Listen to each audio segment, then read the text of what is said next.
everyone who knows our show, you know that if there's one thing we love talking about, an argument, let's say, something me and Donnie are really just going to go in on because of how much we've just emphasized this. I don't think there's any other way of saying it. Donnie, how much did you love Back to the Future, and what was your favorite part? Well, the first one, I thought it was pretty much all good. I don't have a single complaint about the first one. First one is an amazing movie. It's an amazing movie. I would probably give it a 9 out of 10. I don't have my favorite part in general. It's really hard to pick because I don't think there's really a stale point of the whole movie. And that might be its best quality. Yeah, I think it is. Yeah, the first one is very good, but like there's got to be something that stood out. I really don't like picking a favorite part for that because all right, then critique it for me. What was the one part of the first movie that we were like, oh yeah? He wants to make sure you've seen it. I was about to say, like, The only thing that I could critique about the first part is like the whole setup of like him saving his dad from getting hit by the car and everything. The whole point is to not mess with stuff in the past. Obviously, if the person was supposed to be hit by the car, they were supposed to be hit by the car, and why would you tamper with that?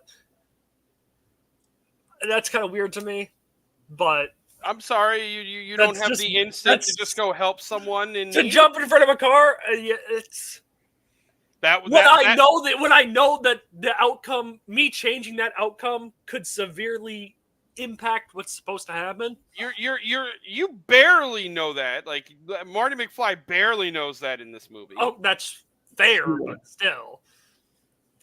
And he's still just acting on instinct. Yeah, it's in the moment. Yeah, that's what I mean. That's my biggest critique about it, but it's a bad critique. I don't have anything real to critique about the movie. Fair point. You didn't find it weird how his mom found the knockout punch in one punch seems weird to me because that's probably the first punch ever thrown by him. But you know, that's probably the most glaring. Yeah, I'll give you that. Okay, that's 1980s humor. Okay, one shot, one punch man, hit him with the right hook. But see, that's what I love about science fiction, to be honest, is because it can be really campy, really serious, and really emotionally like. It can run you the gamut of emotions all within like 30 seconds, depending on the type of sci-fi you watch. And the one punch cliche didn't even bother me. Like it just made sense. I think they were making fun of it though. That's what I'm saying. Like that's what's beautiful to me about a good sci-fi show is they can do all things because of that universal kind of overtone of a good sci-fi movie. That's a good point because it is like they were making fun of it because he just was like, oh, that worked. Right. Now, did you get to watch the second one? I did finish the second one. So, that's the one that has some... I didn't like any part of the future in that part. Like, when they were in the future itself... The future. The year 2015? Yeah, 2015. Yeah. And it was like... But I can't really complain because the whole... future of flying cars and stuff, the cliche is kind of made by them. So how am I going to critique something that they kind of come up with? Again, like in 1987, flying cars seemed totally doable in 30 years. Like, I mean, again, kind of hard for me to critique that. And again, that's just the beautiful thing about why I like sci-fi when it's done so well, because even something they might have thought was possible, like maybe they thought flying cars were really possible, or it was at least plausible, but like because they're willing to be campy in so many other areas of that movie, it's like, oh well, this is obviously just a over-exaggerated, futuristic And non-serious moment. For 1989, I really can't complain about the CGI. It looked about as good as I'd expected it to, and they didn't overuse it. So again, I'm not going to complain about it because it wasn't overused. I think that's why it looks so good, is because they knew it wouldn't age well, and so they used it very sparingly. And it's almost like a false finish in like the WWE, or like, you know, these kind of like WWE moments where you have these big, you know, false finishes. If you overdo it, it's just not going to work. So you have to save it for that special moment. Yeah, and I will say the best like thing about the future is when they made the Jaws reference, like the whatever it was, Jaws 52 or something stupid. Oh yeah. You like how they had the Cubbies winning the World Series? That was my I did favorite know part. about that. He's like, that's my favorite part. He's like, can you believe it? The Cubbies, they won the World Series. And they were awfully close in real life 2015 too. It's so yeah, good. Yeah, but like the Jaws being extended, that's the one series that didn't get extended. But it seems like everything, especially now, is just it's not allowed to die. Imagine if that would have been Star Wars, like because they would pretty much be about right with the Star Wars movie 52 It of them. very well could have been too. It could have been just the lightsabers. I am curious though, Donnie. Did you not get weirded out by the premise of Marty's own mom having the hots for him? No, not really. I deal with that in my real life, so that probably never seems strange to me either. Yeah, I'll admit, I kind of like the features of their house in the future. Yeah, like I'd like with the fruit thing that once comes out they on the get table, out of like the giant screen with 9 televisions, and once they get out of like that main, the tiny pizza. the comes main pizza. scene of like the future when they're in that city when everything futuristic is gone. You sure know how to hydrate a pizza, Mom. Yeah, that's good. See, I love that. Oh my god. See, I purposely hydrated pizzas be so good right now. When I heard you were watching it, Donnie, I purposely made sure I stayed awake because I know it's been over a year since I've seen either one of them, and I'm like, this will be a perfect parallel because we've been asking you to watch this for such a long time. It's been 2 months at least. You've been putting it off, and like I get it because you're not a movie guy, but I'm like, this is the one exception because I'm not a huge movie guy either. But I'm like, there are a few, like it's almost that pageantry moment. Like you might not watch WWE all the time, but you know WrestleMania. You know, if you grew up anywhere close to wrestling, like there's just certain pop culture moments that you know. But I'm like, once Donnie kind of opens up that veil, I don't think he'll be able to stop. So the fact that you watched the second one so fast, I'm like, yeah, that's. And to be honest, you understand. Like, I would probably do the same thing if I had Gray Sports Almanac as Biff. Like, I'd win a shit ton of money, 100%. become a millionaire, buy a bunch of oil fields and real estate, and build a bunch of casinos. That's totally what I'd fucking do. Here's the honest question, though: is if you had that, how often do you bet? Are you like using it sparingly to like? I win $1 milli a year in a different thing every time. Right. Like I'll win the milli in football and DFS. See, but are you like conserving it? Then the next year, I spend enough money to win a milli on the Derby winner, and then the next year I win a milli on like the NCAA championship on like March Madness. I have a perfect. I'm the only dude who has like one off of a perfect bracket. I do it like that for like a decade. See, now for me, I'm just betting my life savings on like one game. I'm gonna do it like 3 or 4 times. The first few years, I'm gonna try to do it equitably. Like I probably don't do it with the Derby till like year 8. Actually, I do it with the stuff like the milli that you can win $1 million for $25. Yeah. Then later on, year 8, it's the one. Okay, I just bet $40,000 on the winner of the Derby, and that's gonna win me $1 million. Now, what I do think would be funny is if like. Isn't there supposed to be a 4th one soon, which is probably going to be awful? I hope not. Have you watched the 3rd one? Have you watched the sci-fi western yet? I started it. I haven't finished it. See, I don't mind breaking it up in parts. That's my favorite one, which I know. I really have enjoyed it so far. Low-key, the 3rd one is not bad. I've really enjoyed the 3rd one and its humor.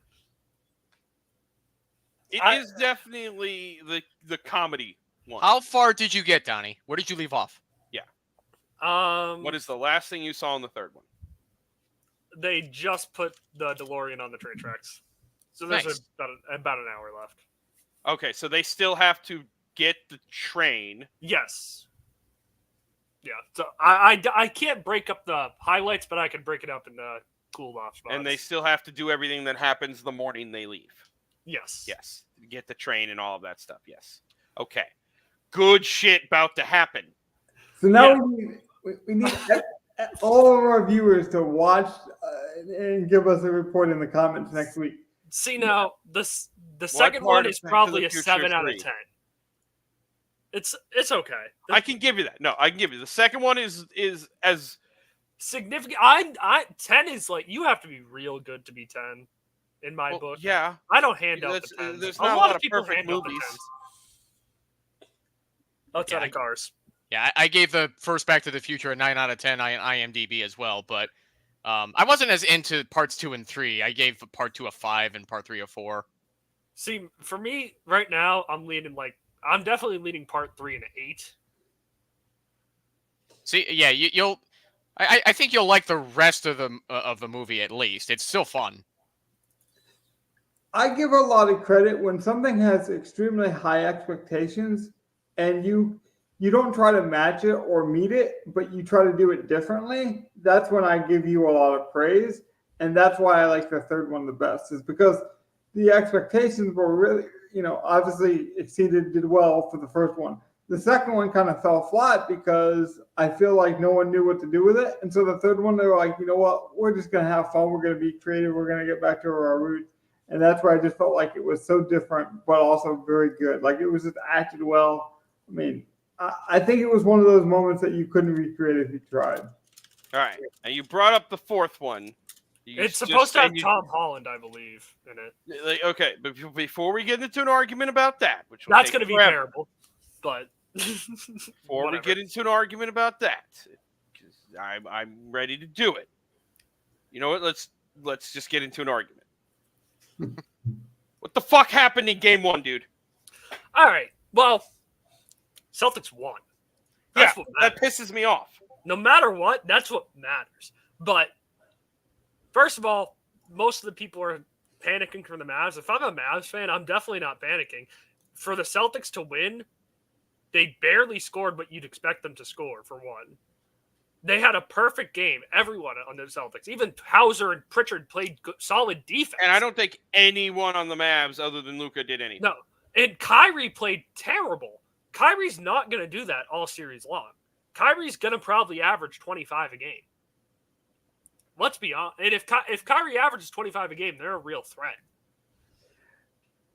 I'm glad you said. Well, first of all, they're a real threat if he even plays maybe even if he plays bad. But I do think you got Kyrie's worst game, obviously. And that's why you had to win it. Like, the Celtics did what they had to do. Good job, Celtics. You showed up when you were supposed to. Yeah. Thank you. But you didn't see Boston's best game either. No. Boston didn't play their best for sure. They missed a lot of open shots. I said before the series started, the game was going to come down to who made more open shots. That was true last night. I also thought the referees were terrible. Just as another. Refs were great. They were just. Yeah. I don't have exactly as much of the game as I wanted. Are referees ever good in the finals? No. Well, that's what I thought. That's kind of what I thought, though. I felt like they had this. They knew it was a big moment, and so they didn't. They just didn't set the tone of what kind of game they wanted to ref. And so, I can tell you, as a coach, agree. One of the worst things you can have as a coach is just no consistency, right? There's not many fouls called, but then there's weird ones out of nowhere called. Still. Right, because there's always the subjectivity of what is physicality, what is a bump versus what is just a guy guarding. Because there's a couple that they let go, and then there was ticky tack ones that they right. And so I don't mind whatever referee decides is egregious content or he's just brushing past the ball versus the block. You could argue that those semantics with me as a ref, but when you're not consistent with that kind of stuff, that's when it drives me nuts. Or when you're hesitant because you're like, oh, this is the finals, this is the big moment, this is, X player, this is Luka, this is Kyrie. I'm gonna, that's the kind of stuff I don't like. I want a consistency down the board as much as possible, with the idea and the acceptance that there's going to be human error because they're not robots. So I accept that. I want the acknowledgement when they make an error, and then I want the consistency as much as possible.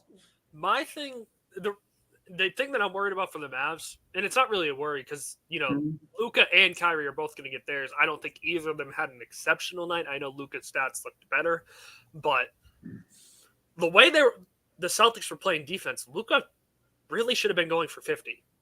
I mean, they were leaving him one-on-one with Al Horford, Sam Hauser. Everyone was playing defense on Luka, and they didn't care. And Luka didn't exactly make them pay either. So, and there was no corner threes, which is how the Mavs have made their money all playoffs long. So, they need to get back into the groove. It looks like the Celtics played. The Mavericks played fine, but the Celtics just played better. The Mavericks did not play good at all because they missed a lot of open shots. Looks like a lot of open threes that just didn't go in, but otherwise twos were okay. They were okay, but there was still some bad twos that they missed too. And then Kyrie makes a random tough bucket and then just went away. I thought when Kyrie made that tough bucket, the Mavs were really going to start coming back in that third, and they just rolled over and died. I actually think Evan brings a very honest and appreciated point to this because you're looking at it as a smart sports fan, Evan, who knows the sport, who obviously followed it in the 90s, but doesn't really like it now for obvious reasons. But you know how to look at box scores and numbers and and so you what would the numbers tell you about the game? Because like I say, you're a smart sports guy. You know what a good arena would look like in terms of what a good game looked like. So what did the number tell you? What kind of game do you think it was? Right, and that's the thing is that I didn't get a chance to see the game. I was out on Thursday night. Purposely though, right? This was a Thursday night game, right? It was last yesterday. Night. Yeah. So, just looking at the box score, I mean, I kind of opened that up already, Logan, and seeing Kyrie going 0 for 5 from downtown and PJ Washington 0 for 3 from downtown.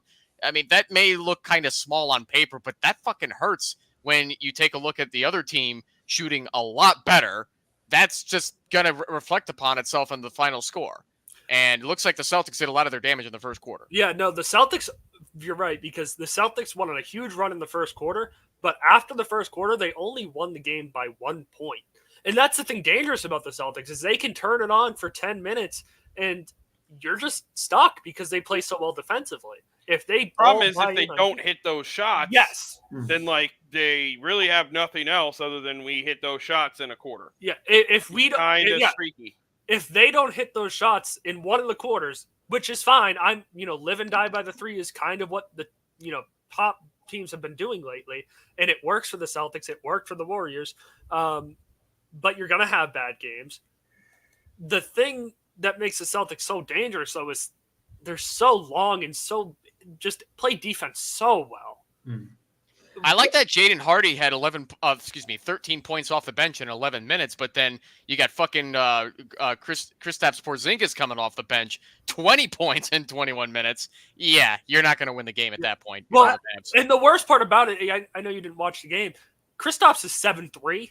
Yeah. And they kept on switching a guy like Hardy on or Green on him, and he'd just shoot over them. I mean, he's a foot taller than him. He's just going to shoot over him. He's done that all year long. And if he's going to hit all those shots, then there's you not can't. Much you can do. If you're switching and just letting him do that, you're not going to win. Unless you're Dennis fucking Rodman, you're not going to get the better of that matchup. I do want to see how the KP injury kind of restoration turns out, though, because I think everyone, even like a sports guy, right? You see a long-term injury, a guy being on the shelf, and then having injuries concerns his whole career, and his size was always the unicorn ability of KP, but then also having this, he's always hurt kind of thing, and now he's aging, but probably in the best position to be a champion. And obviously, even look at Charles Barkley, that kind of not having one sticks with him still. So this is a huge opportunity to be a mainstay on a team. He's important to the Celtics. Well, However, Well, I was just gonna say, Donnie. So he goes out and has that big moment. So Celtics fans are happy. Like everyone's like, "Wow, this is great." But it's a series. Like this isn't a one and done type thing. So how does that kind of fatigue and like I'm curious to see what game 2 and 3 look like for him. Well, my thing is, and I always say this, especially when I'm a Celtics fan and I'm used to seeing them with home court advantage. Mm-hmm. To me, the series doesn't start till someone wins a road game. Because it doesn't matter if you're tied up going back in game 5 and everyone just won their home games. I have a question for you too, Donnie. Did Jason Tatum really need to play 42 minutes? Yes. Yeah. He, in the third quarter, it got down to Probably. 11. I mean, you have So to realize, like, they have their starting core of 6, which now includes Porzingis, or their starting core of 5, and now they have Porzingis as a 6-man. Then you're relying on Sam Hauser and Peyton Pritchard to fill out your normal rotation. Yeah. You need Tatum to play 40 minutes, yes. And I want You the need guy Brown I'm to paying play $300 million to play 42 minutes. I would have It quit. was a lot closer than you think in the grand scheme of it, Evan. It did get down to 11 in the fourth quarter. Was 18 with 4 minutes left, and that's where everyone got pulled. Mm-hmm. But 18 points right now with 6 minutes left is an easy lead to lose if they get hot. See, but I agree with Evan. I don't think he should have been in there. The reason I said yes so quickly, though, is there's solid people in basketball, but we've seen this with the Celtics coach. He's very staunch to his beliefs. And so it's like a Jim Harbaugh situation where he's going to run the ball. And so, like, it's not surprising when he has 5 running backs and they all get touches in the game. And, a star running back doesn't get, the usage you would think, or the way, he's not involved in the passing game the way most running backs are. But they're unapologetically playing Tatum 40 minutes this season. Like, that's just been a thing. I don't necessarily think it's great, but I think at this point, if you change it during the finals, you're almost changing an identity, and I think that would be a mistake. And he started off a little rusty, and it's been 9 days since they played. He has plenty of rest under his belt right now. Yeah, no, they definitely gave everyone enough time to be rested. Yeah. If anything happens now, it's rust. Yeah. So knock your rust off a bit.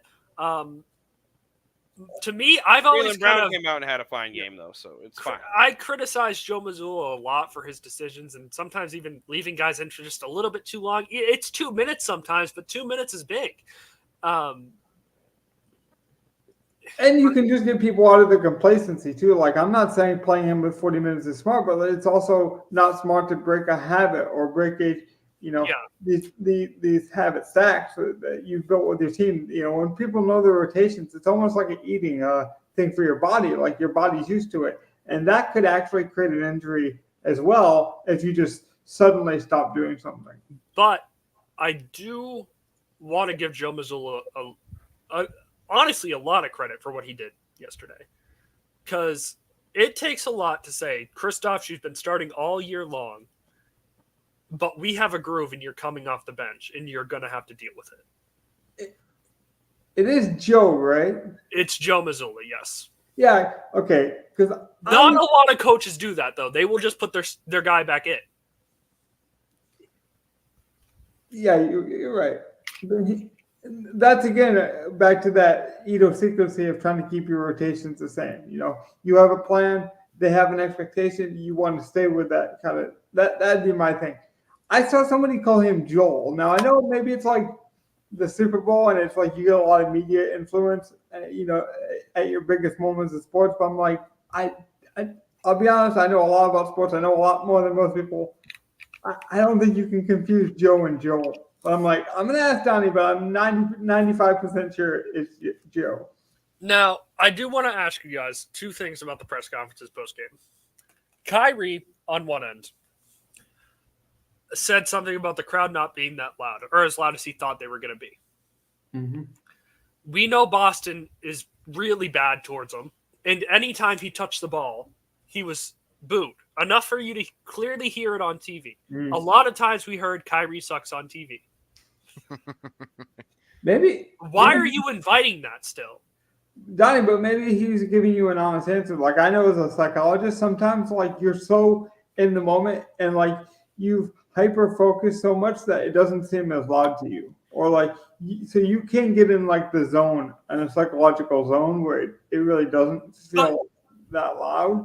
In response to it, the question was clearly, something of the sort of, how did you feel about the crowd? Did they get to you after an awful night by him? Well, I'm not saying your reaction's even bad or not raw or justified. What I'm asking is, I think you're right if you believe he was setting the crowd up. Like, if you think he was just genuinely placating to them, essentially. I don't care either way, but you say that. And yes, I know Kyrie's not going to be affected. No matter where he is, how he plays, he's not going to be affected by a crowd. But you have Derek Lively out there on the court. The kid's 20. That could get to him easily after an awful game from him. I wouldn't even say it won't affect him because some people will. I know for like Kobe and Michael, it really did seem to boost their attention spans to actually make them more better. Yeah, there are those players who have that heel in pro wrestling mentality in which they feed off of the negativity, and that's a damn good attribute to have. I'm one of those guys. And I think Kyrie is one of those guys, but you're doing that, you know how the crowd reacts. He has not beat Boston since he stomped on their logo, and that was 12 games ago. I forgot about that. If I held you to it, because I do try to bring up topics that have meaningful for the next game, or just meaningful topics that most people are not talking about. Do you think Kyrie did that on purpose, or do you think he was giving a truthful answer? I think he was just, kind of being himself, and it was kind of like, yeah, it didn't affect me. I don't care about the crowd type thing, which is fine. I know that. I already knew that was the answer, Kyrie. I knew that was true. So you think he was basically protect your team at this point? So you're just basically saying you don't think he gave a shit, and so he's just like, okay, the crowd's gonna do it. Because I was almost thinking he was just giving an honest answer. Maybe he literally didn't think they were as loud as he was anticipating. Like maybe that was just super honest. I think it's kind of like Terrell Owens when he went to the 49ers after leaving the Cowboys, spiking the football on the Cowboy logo at the 50, like repeatedly doing that every time he either scored or got a big catch. Like, I think it's like that mentality. Like you want to try and get in the heads of the opponents at the same time. Really, like I said, the bad guy in wrestling mentality. Kyrie's doing it wrong. Like, he's over that. We've already gone over it for the past week in media day. It's like, oh, it's over it. I'm over it. I don't care about the Celtics drama. It's past me. I'm grown up. And then you give me that answer the first press conference after a loss. What if he's just being honest, though? Yeah, maybe he is. I don't want to look into it too much. Now, while we're talking about honest, and this is exactly where I wanted to go next, Tatum, on the other hand, when he was doing his press conference, and I think this is his biggest flaw, he tells the truth too much. He just doesn't have that killer mindset. I think we all know that by now. He says, he was nervous going into the game. I don't like my superstar saying that he's nervous, especially in his second finals. I don't mind you saying you're a nervous bird if you know how to flop your wings pretty good. Like, I don't think it necessarily ties to, like, him. I don't think that's why he played. I don't even think he played bad. I think he had a fine game. Statistically, he didn't look great with 6 turnovers. But I guess what I'm saying, though, Donnie, is I don't mind a player being honest, and but when they say something and it affects them in a negative way, that's where you wish they would, keep it to themselves. Well, I don't even think he cares. I think this affects his, media rankings, and I don't think he cares about that. Just, maybe it will affect his legacy all time. If he wins 2 championships for the Celtics, he's an all-time Celtic, and that's really all that should matter to him at this point of his career. But if you want to be put in that, conversation later in your career where you're, up with the Steph Currys of the world, you can't say that stuff. I just found his post-game game 1 interview about the job not being done on that one reporter. It looks so much like an NBA 2K cutscene. I think they're trained so well to do answers, though, Evan. Yeah, they got PR people that are really good. Oh, Donnie, I think the reason the comment kind of freaks you out is because it's not the norm. But I don't necessarily think that's a bad thing. I don't think it's a bad thing. I know that outside of maybe Luka, who was out of his home at 13 playing professional basketball, everyone's a little nervous going into a finals. Mm-hmm. I really do think Luka's probably the one exception. If I'm not nervous then I'm doing something wrong. Right. But some things can go unsaid, and maybe it's not. I know he's probably better at keeping up the noise than we let on. That's just not something players usually say, and I think being as honest as he is does hurt him in a media standpoint. Yeah, I'll give you this example, and then we'll go over to Gov because he's been quiet. But it was Mother's Day, and instead of calling my mom and being like, "Happy Mother's Day, I love you," I started it off with all the people I hate in my life, like really genuinely hate. And at the end of it, I said, "Now I love you." That list is a lot smaller, and that therefore you should appreciate my love even more. Have a good day. So I have a unique way about me that most people would think is odd or peculiar or unfamiliar, and it is, but it works for me. And because I was unapologetically myself, my mom knows where I was coming from. So my problem with that kind of language, though, if that's not who you are, if you don't actually get up by being nervous and it doesn't steal you, that's when I get worried. But like some people that don't embrace their nerves, they actually perform worse. So it's an interesting conversation. Talking about interesting, Gov, you've been quiet. That means you must be stewing something good, right? Well, I was just gonna say, like, I feel so bad for Dallas because I feel like they could have done so much better, but like they had less than like 10 assists for the whole team. Like no one That's other on than list Luka could open do shots, anything.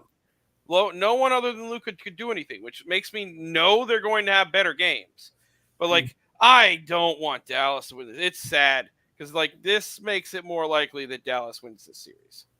Did they A change the game one- rules on the assists? What do you mean?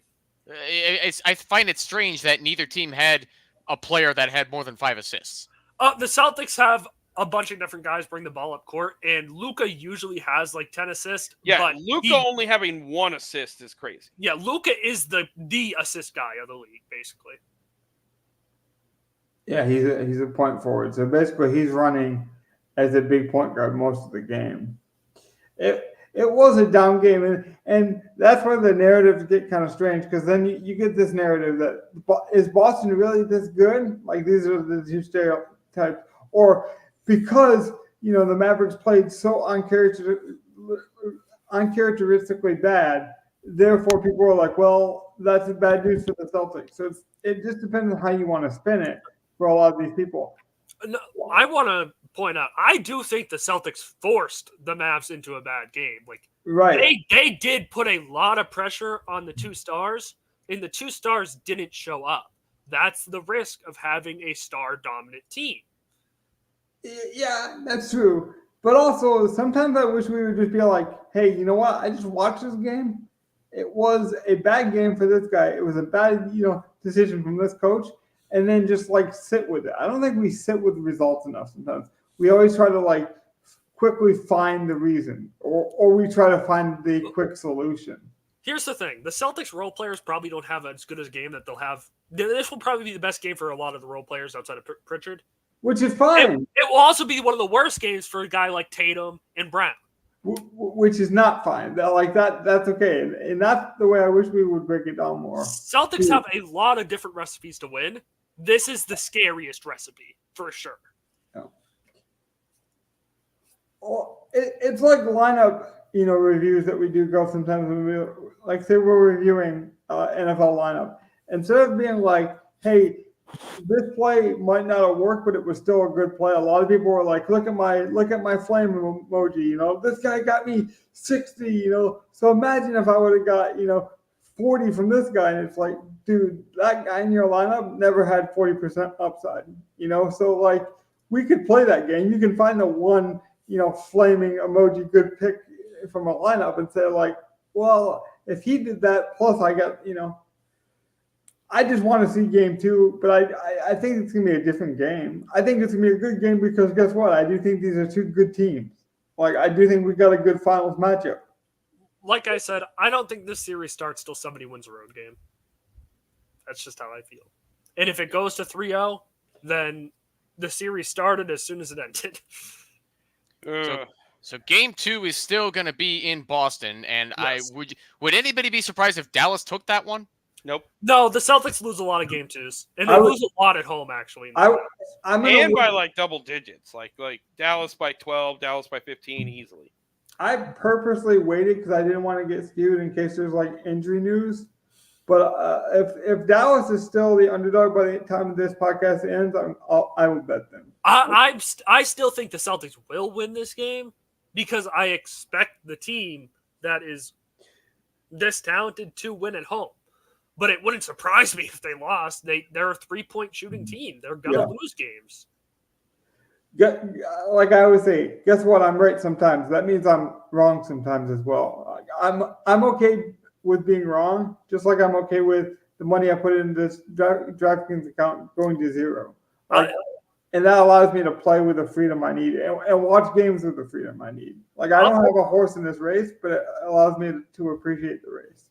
I'll be completely honest with you. I'm terrible at basketball, DFS wise in general. It's not my strong suit, so I really wouldn't be the one to ask about it. I have been having an off year in NBA DFS, but like you actually have, but you've been extremely hot for many years. Normally, the last few years, like I've been pretty good. This year, I've had an off year, 100%. Like I've been more negative than that, positive, which is why I think now is a good time to move to a different championship series. So quit talking about NBA. Because we have the UFL finals. Yeah. We have our championship games before our Super Bowl. Logan, I have some great news. What's that? No matter what league name you say, as long as you don't mix up the conferences, you're right.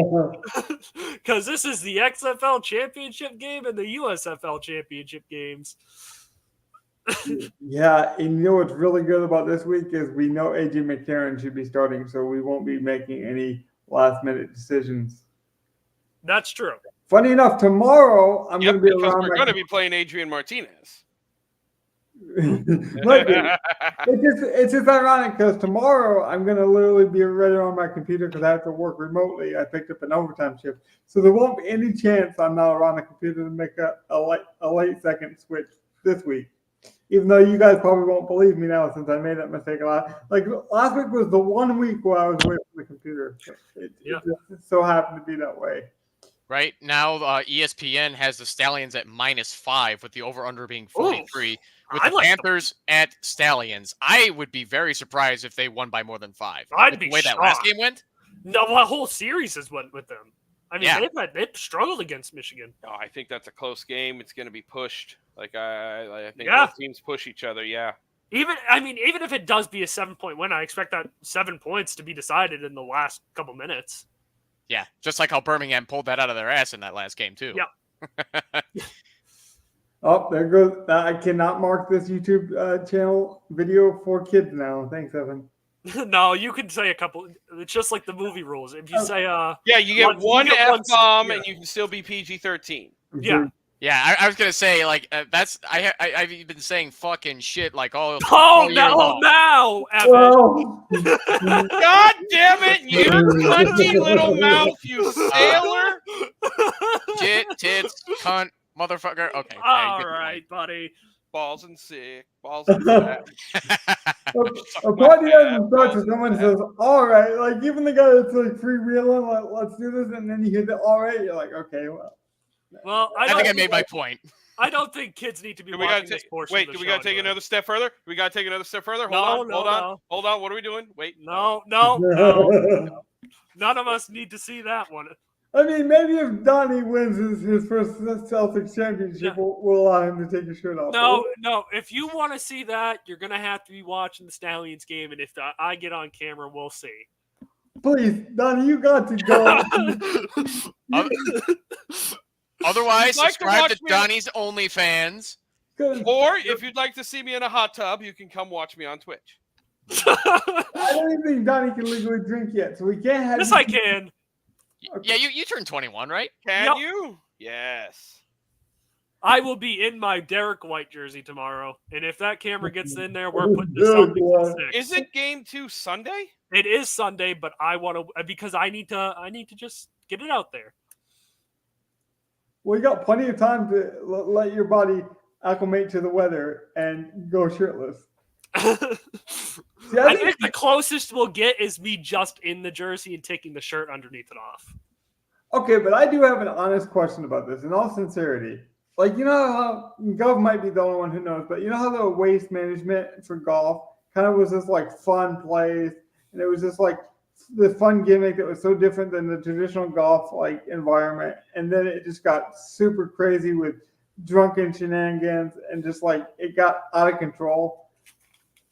Yeah. Is the UFL kind of on that borderline where they're playing into the gimmick now too much, and we're just waiting for something terrible to happen? Because I do enjoy it, but I do think there's a line that speaking of lines being crossed, like if we get to the point, then that could actually hurt the league. I see this stuff in every sports league, I feel. Maybe I'm just being overprotective because I expect to row a shirtless guys with the letters of the team painted on their chest at a football field. I mean, even at a PGA tournament, happy and then rules when they turn around. Yes. Yeah. I don't know. Maybe I'm just being an overprotective parent because I really want this league to do well.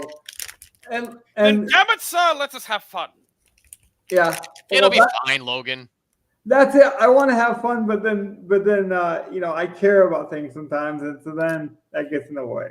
Sometimes you just got to let things play out as they go. I mean, if it's not meant to be, then well, they'll have an ending that turns out hopefully better than what the fucking AAF was, right? Right. At least they can pay, to evacuate people if it gets real ugly. Not leave them stranded in hotels and shit. That was terrible. That was really awful. And it was really bad because, like, God knows this as well. People can look at, DraftKings lineups and review them at the end of the week, and you can look at your favorite, DFS person on YouTube, and you can see how much money they're making, and if they won contests and stuff. So there's some transparency there at least. So, well, you said hotel, and that just reminded me, and I'm going to go into a random tangent here. My friend, he's coming from Florida, so it's a 4-hour drive for him. And he got a hotel room just because he didn't want to have to drive back that same night after the game. Of course. And the hotel is completely automated. It is all online. There's nobody running like a booth. You get your key through your phone. It connects to your phone. You just push your phone on the door. It's very strange. I've never heard of anything like that, and it's so weird to me that it's in Alabama. Yes, exactly. If it was in New York, I'd get it. Bring a gun. Taser, the beanbag, I don't care what kind. Bring a projectile weapon. It is kind of true, though. Like, you expect experimentation in some leagues or in some settings, but some of the times where they introduce some of these formats just isn't the right time or isn't the right place. It gets worse. You could rent a Tesla for $20 an hour. That's awfully expensive for a rental. It's a Tesla. You're a Tesla. And Teslas are not built that well these days either. Anyway, strangest hotel ever.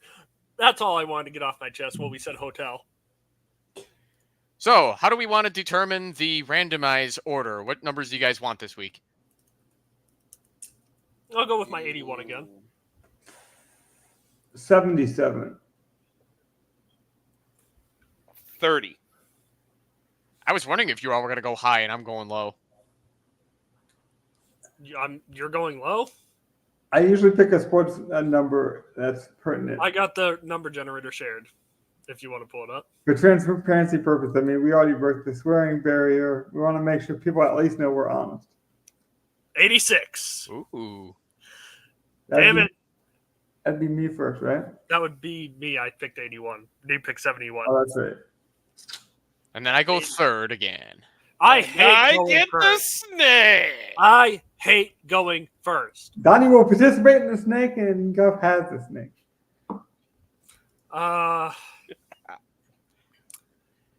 All right, head of the snake. What is your pick? We should say no quarterback, though. Yeah, I was about to say, what is your non-quarterback pick for this lineup? We should also bring How back the do you DraftKings. bring up the DraftKings. That is a good How point. Thank how you. are you wanting to see this? Because like I love like 2-game slates. I'm treating it like the NFL. I want to probably game stack an offense that I think is going off, or even a whole game that I think is going off. Right. And I don't mind if I have the defense from that game too.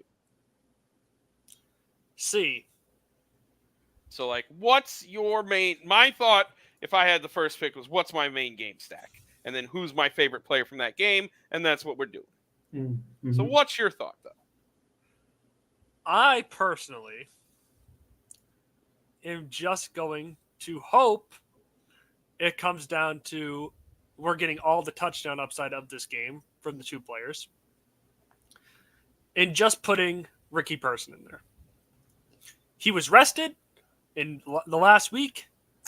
I think that means they expect him to be their number 1 usage guy for the playoff game. Maybe I'm wrong. I'm fine with being wrong on that. I feel like there's 2 guys who give you a high touchdown upside possibility in that game. Roundtree Or at least on is that ruled side. out, by the way. What?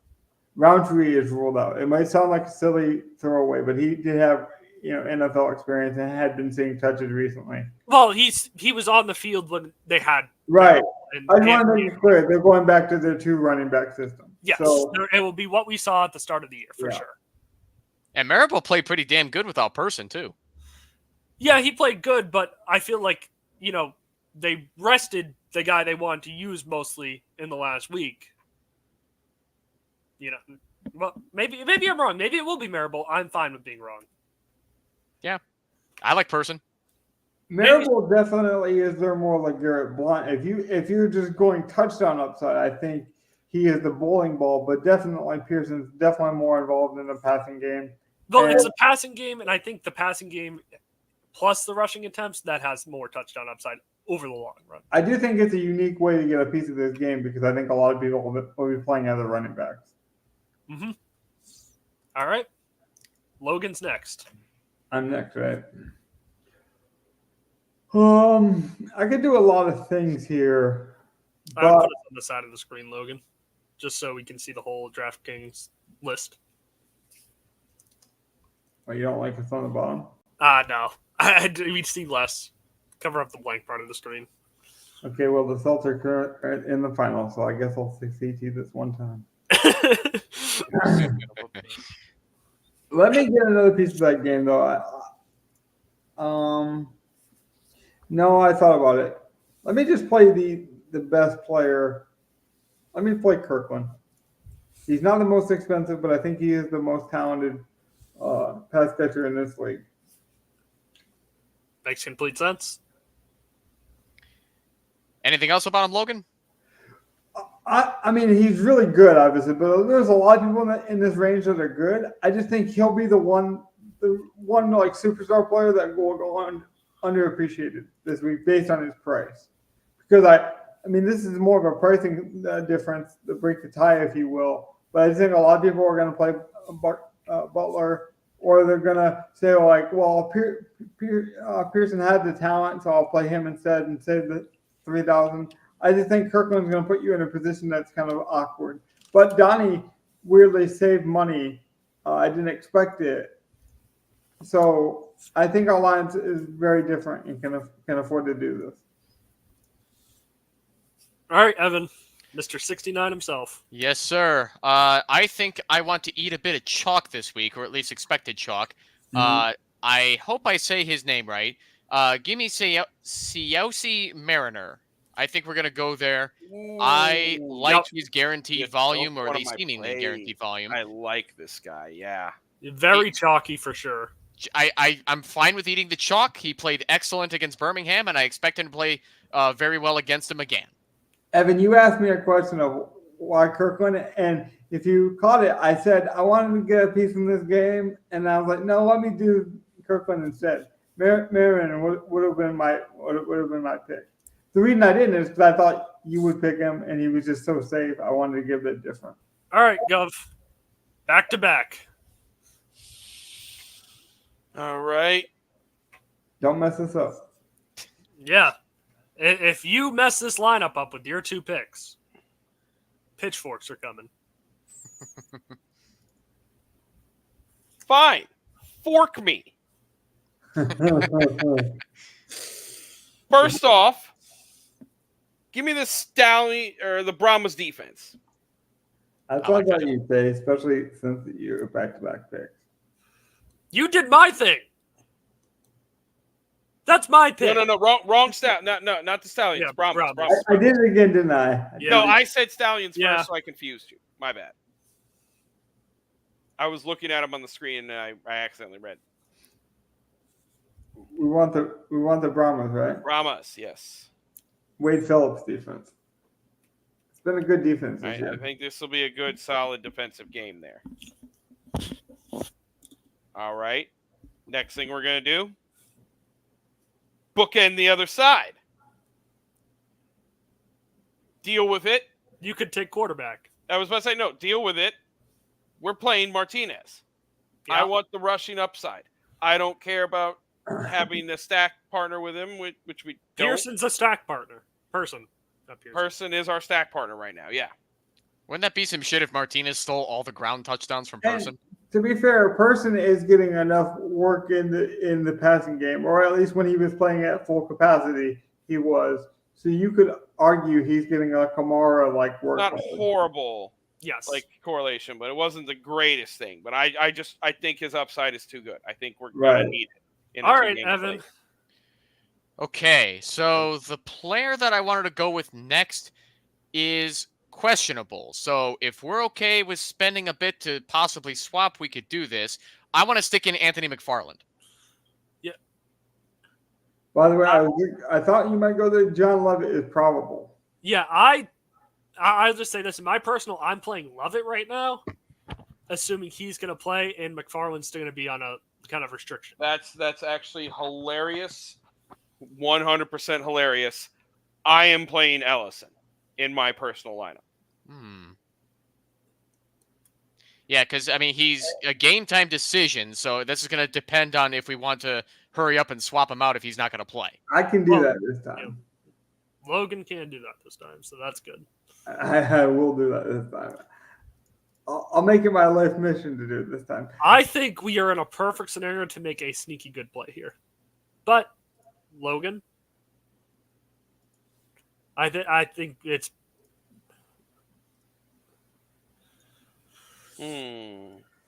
Look at the targets Mitchell's been getting.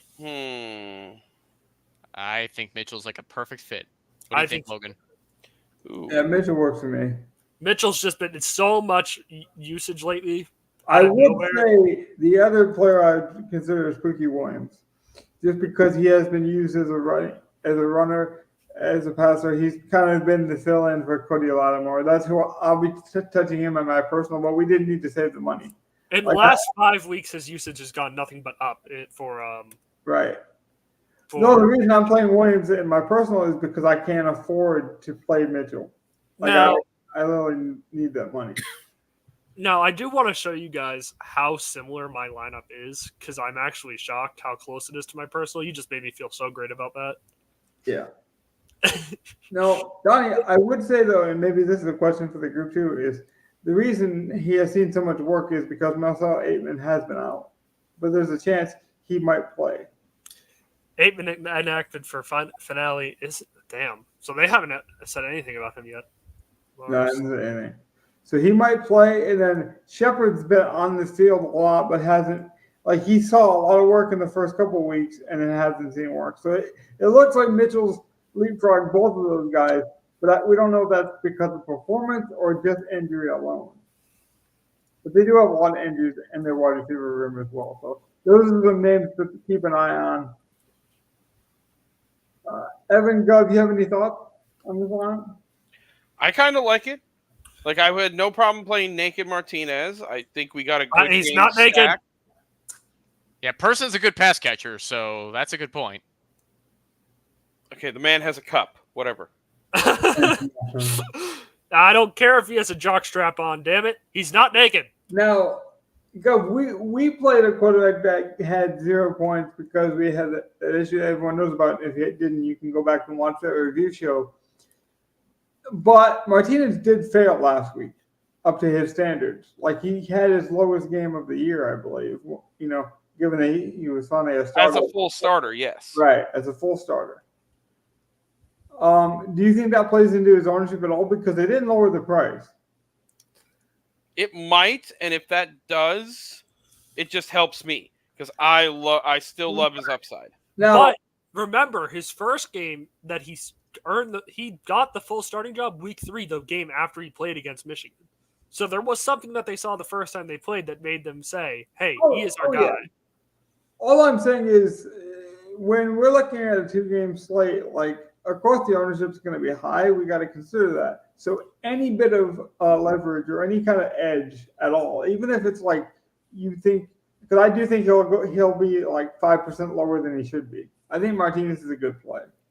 Logan, do you want to show my side of the screen just so you can see how similar my lineup is? I suppose I can do that. It's the same thing almost.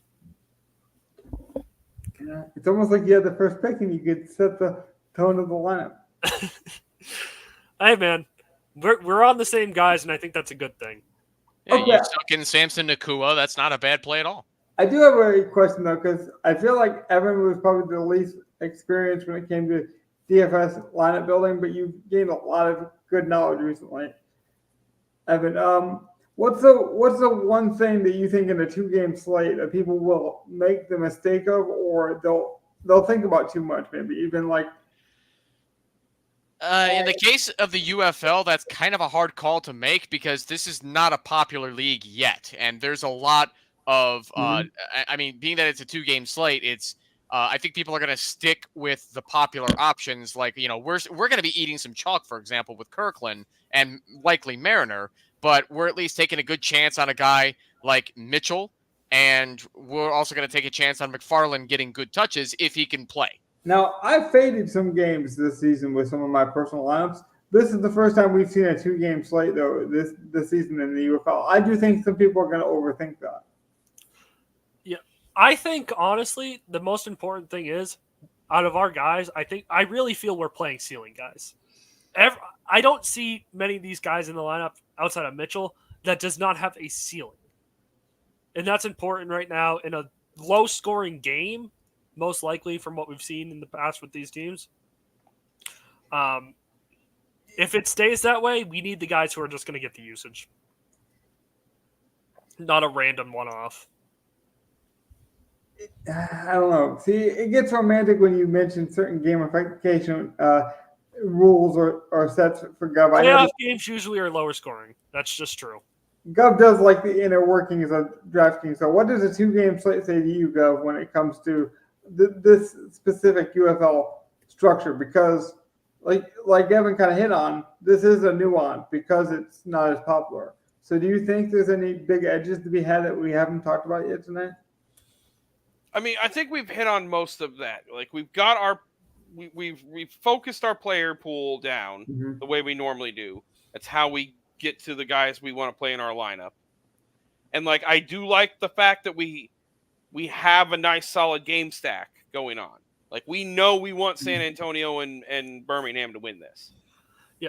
My thing I would say about this is with our lineups, the only way we could really get burned badly is if Martinez fails in like one of the random, like, because we know McCarron's going to be super high owned. We know Martinez is going to be super high owned. How much does Ettling's ownership go up after a good game last week when we know that he's probably the 3rd best out of who's going to play? I don't know. Garbers isn't going to play, right? We don't know yet. Doesn't look like it. Oh, yeah. He also played bad too. He had like a couple good moments when he came back, but he started to play really bad and then he got hurt. So yeah, Quinton Dormady looked a lot better. So we'll assume Garbers does not play. Mm-hmm. It's really gonna come down to is a guy like Martinez gonna really fail us and another guy gonna burn us at the quarterback spot? Because we know our guys are gonna get the ball outside of Mitchell. Honestly, I could see almost every one of these quarterbacks coming back for another season besides AJ McCarron. So I do think like that kind of last ride, I don't need this league, but I can be the face of this league one more time. when they close the curtain on this season, I want to be the champion. I want to ride out in the sunset for my boys. I'm playing McCarron this week. I think he has the highest upside. I just think Danny Etling having such a good game last week really is going to help us because it will boost his ownership a little bit. It will. It will. But of all the games I could see actually having a lot of scoring potential, it is that Brahmas game too. And it could be a defensive score. Like I just see a lot of points. I see this week being really lopsided. I think the Battlehawks and the Brahmas will score the most points by at least 25. Oh, I think they definitely have the highest scoring upside for sure. The Birmingham and Michigan, though they have shown that they can give up yards, they don't give up the points really. I agree with that 100%. Well, I mean, Birmingham's defense hasn't been great the last couple of weeks. Quite the same. I do think they are going to turn that around coming into this. And that might be the one spot to attack, though.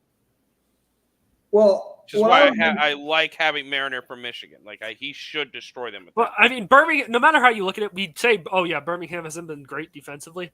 They really haven't given up more than 30 outside of once to the worst team in the league, and that could be written off as a hey, we kind of just had an off game.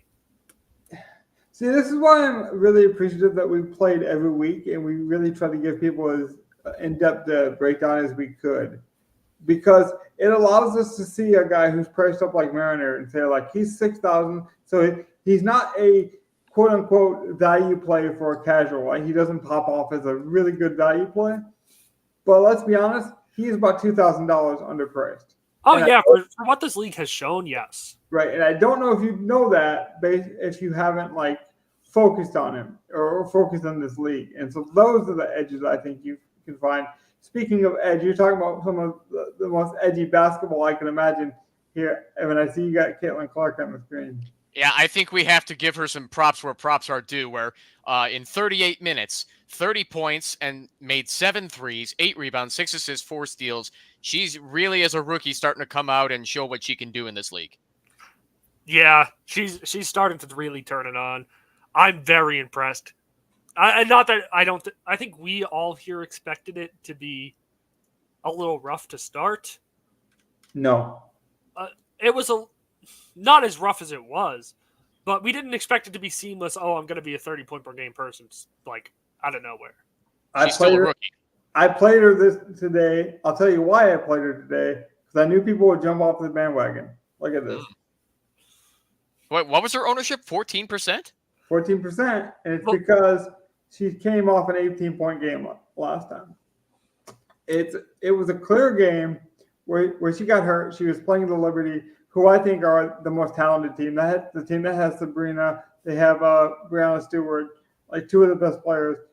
She got hurt. But I'm like, one of these games she's gonna just click into an absurd level, and I didn't think it would be this. Like I didn't necessarily think it'd be like this performance. But the Washington Mystics are one of the worst teams she's faced all season. Well, yeah, and there was I think it was about a week ago where she had a game with 3 steals, 3 blocks, and on top of that, a good scoring night. I mean, she's had games like this before, but she's a volume scorer. I expect a volume scorer to just have a random night where they go crazy. It's that Gov thing where the price didn't go down on her, right? But everyone's expectation of her went down because she had one bad game. And like I say, the Mystics are the worst team she's faced all year. And I understand why the WNBA did it. They wanted to capitalize. They want to get Donnie. They want to get my friend who's only seen maybe 2 WNBA basketball games in his whole life. They needed to put her on ESPN and get her in front of other more capable, to Evan's point, more capable WNBA players. In case she had those rookie struggles, you're still showcasing Sabrina. You're still showcasing, Brianna Stewart, who's the MVP and a very capable woman. And so the first 3 games of Indiana's season was really unfair because she faced probably the 2 best teams back to back to back. Really, that was her schedule. And there's a chance that I don't think I think they'll start to win a little bit more as the season goes on, but there's a good chance they still end up with the first overall pick. this next season. Probably not, because Boston's coming on too. But again, I'll embarrass you guys with how much I actually know about the sport. That wasn't the whole point of everything. Sometimes we're so quick to cast stones very quickly because of unfair narratives, both negative and positive for Caitlyn. Some people that want to just like kiss her feet and make this a social sexist issue, but don't really care about the sport drive me nuts. And the people that want to make it like, she's not going to be good because she's has an ego. Like, guess what? A lot of women in this league have an ego, and they think they're the best NBA, WNBA player. There's a lot of women in this league that think they could be, a lot of NBA players, and some of them probably can, to be honest with you. Maybe not. I'll disagree with you on that. But like that's the type of attitude we're dealing with. That's the kind of superhero women, their mindset that we're dealing with.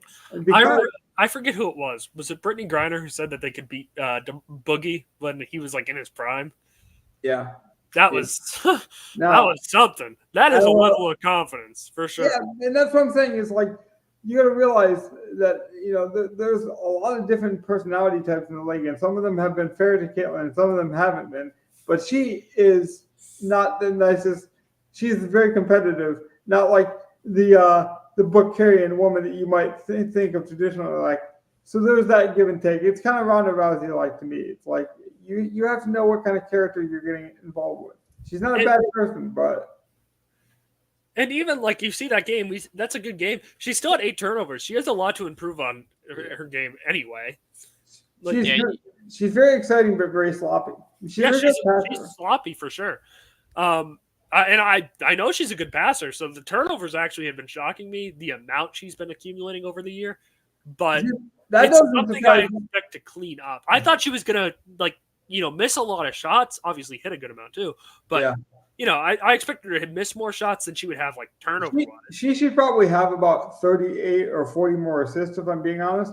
Sometimes she set her teammates up with beautiful passes, and for example, Erica Wheeler was just missing terribly open shots. So that's happened as well. It's a give and take with her because she can make an amazing pass, and then she makes the silliest boneheaded turnover you can imagine. But that's kind of like I say, that's the ebbs and flows of her game. I figured you'd like this, Logan, as a Kobe fan. These are the shoes that Caitlin Clark wore tonight. The Kobe 5 proto Bruce Lee's.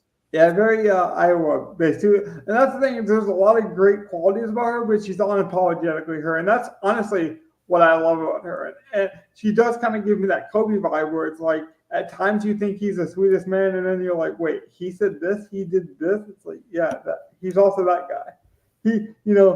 And that's who she is too. It's like, well, she's cocky, or she's sweet because she signs my daughter's autographs. Like, yeah, she's both. I hate the idea of calling a sports athlete cocky. I hope that my best player thinks they're the best player in the league. I'm sorry, I did. I mean, yeah. And maybe that's something I could critique about Jason Tatum on the side, but even he says stuff that makes me think he does believe he's going to be the best player in the league. Donnie knows I'm very passionate, so I'm either a love or hate, and I use both of those emotions very strongly. So if you're in my love camp, you're going to feel it. And then if you're in my hate camp, you might want to stay away. Like, that's just how I roll. And so I feel like that's her competitive energy as well. It's like when she's doing good, she's going to show you. She's going to be bravado. She's going to be Ric Flair, if you will. You're going to hear all the woos. But she's also very restricted and respectful in times too. And I just don't think the full picture gets represented of the league even.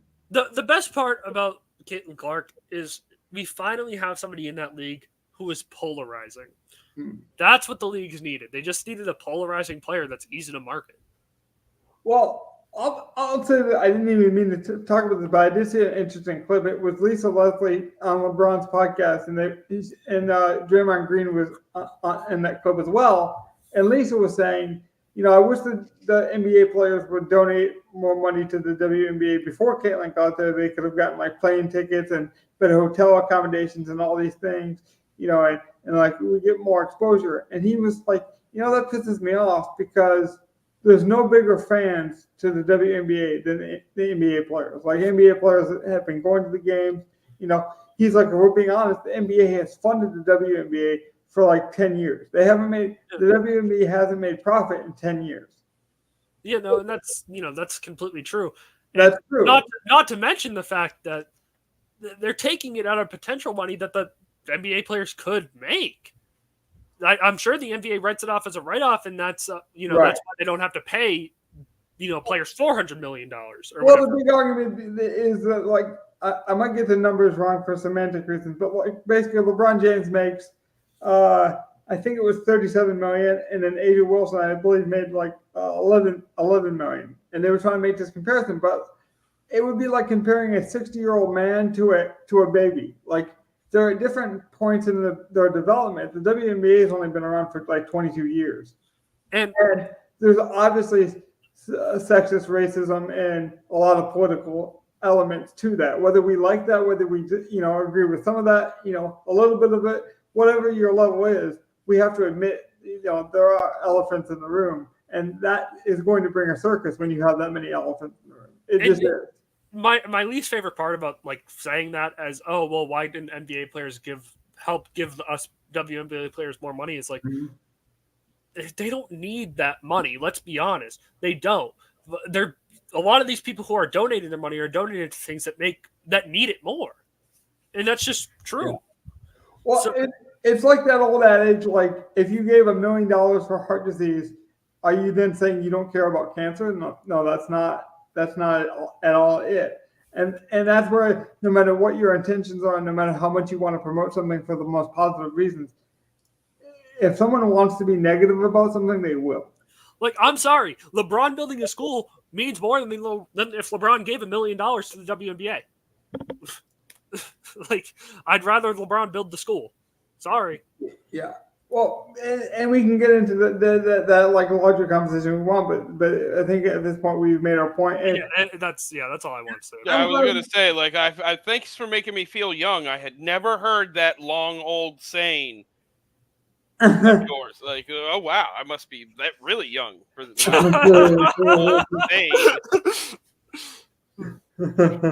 Speaking of, this show went a bit long and old at this point, but we'll be back hopefully with a win. But again, that's part of playing DFS. I'll just say, is all you need is a couple big wins. We've already gotten those. So, like, that's the thing you should carry over for the NFL is, like, set a bankroll, have that bankroll, know the weeks where you can take advantage. There is no Durant play this week, right? Yeah. I hope that it emerges. Maybe it will, and I'll DM the guys, 10 minutes before the game. There is none of but that doesn't mean you can't build good lineups, Right. And then when you have success, try to have the most success. With that being said, good night, guys. Hopefully you enjoyed it. Donnie, good luck to your Celtics game 2. And be safe there, but I want to see you without your shirt on, man. Go down. I'm comfortable as a man telling you I want to see you without your shirt on. I'll be good if you don't. Go Dallas. Go Dallas. No. Go Celtics. Celtics in 6.